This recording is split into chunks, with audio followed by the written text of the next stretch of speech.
Hi, my name is Jasmin Migaly, and it's my senior project.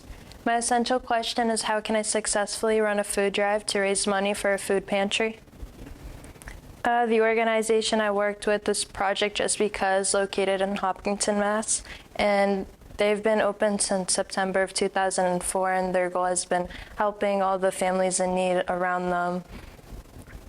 Their mission statement is, again, to provide all residents with access to basic needs, to help struggling families, those with kids. You never know what they're going through and why they aren't able to access those, and to welcome them into a strong, empathetic community, a place where they won't feel judged.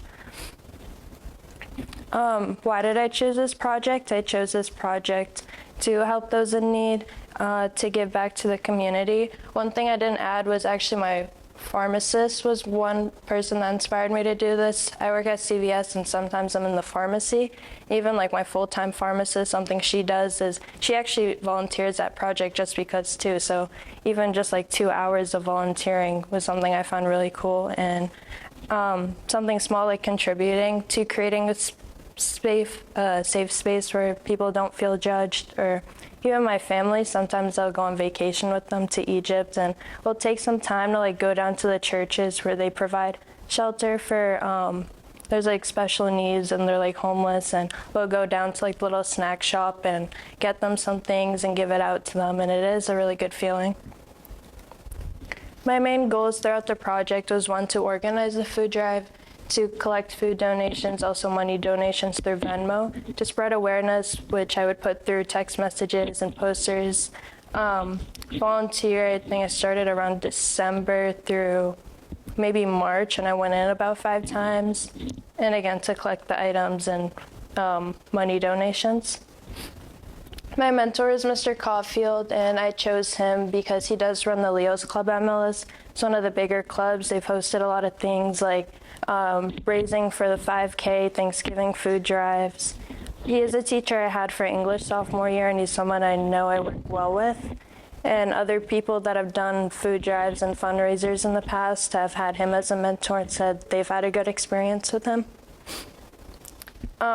Where to host this food drive actually was something I talked to him about, that instead of doing it within the school where there's already so many projects going around, and even my friends are saying a lot of them are getting overlooked, I brought up the idea of doing it within my church community, and he brought it up at his meeting, and he even said it was a really good idea. So instead of hosting it within my school, I did it within my church, St. Mark's in Natick.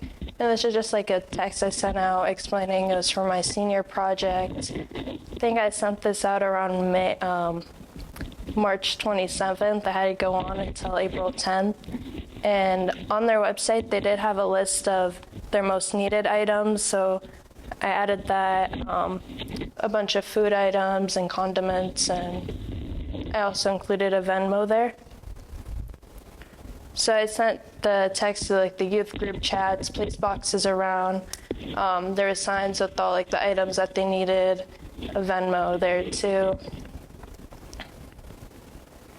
And for the volunteering, they had a bunch of things like people could come in and they'd have a shopping cart, and you'd take them around to each item. They tell you how many people they had in their families, and like here, I thought this was pretty cool. Like it tell you if they have 1 to 2 people, 3 to 4, 5 to 6, like how many of each item you give them, if they had kids or whatever. The first food pantry I was at, which I did have to switch at some point that I'll get to later, which was Pearl Street in Framingham. They did have a soup kitchen. Go in like closer to night, like 5 to 7. You'd have them seated, you ask them what they'd want to drink, and what foods. I think one time it was like chicken, green beans, potatoes. And you go into the kitchen and tell them how many people there were. You'd serve them the food, you'd clean up and ask them what desserts they wanted. Sometimes they'd have you come in and just stock the shelves, and people did come in with food donations, so you'd put those away. Sometimes after school, they just have you clean. Yeah. I'd say the successes of my project is I did manage to go a good number of times, like 5 times. It did have $40 in Venmo donations. Had 25 items donated, and the money that I did get from the Venmo, I just went in and bought more of the items that they needed. And I did make good connections when I went in there. The people that I volunteered with, when you continue to volunteer, you do see some of the same people again, and they do open up to you and tell you their background, their stories. So that was pretty good. Some of the obstacles I faced was restrictions in volunteering at some places. Some of them were ages, some of them were just too far to go. Having to change food pantries at some point. I think at first when I was volunteering at the soup kitchen, the times are convenient. It was 5 to 7, it was easy to go in. Eventually they did change their hours to be during school, so it was a lot of just missing school and classes. So it did take me a while to find another food pantry, and sometimes they do take a while to reach back to you. I probably should have taken more photos. The vision of a graduate, essentially, they want the people that go to Millis to leave with all these skills like communication, social skills, collaboration. The one I focused on was character. And I think I did see a lot of personal growth in myself, like while volunteering and hearing about people's different struggles and their stories. And I think I became a lot more open-minded and compassionate and empathetic. Reflection, I would recommend people to do a food drive or any fundraiser. I think it is a good feeling. It is pretty easy to do. Once you get started, I would say just don't procrastinate, because there are a lot of things that I did keep to last second. Even like a food drive, I probably should have done it maybe a few weeks or a month earlier. I learned a lot more about myself and how much I actually did enjoy doing this project.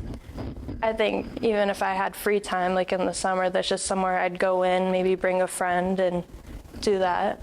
And the one-on-one conversations with the different families and individuals, it is cool to hear everyone's stories. Some of them were really sad, but you never know what they're going through. Some of them have like medical conditions or unexpected events.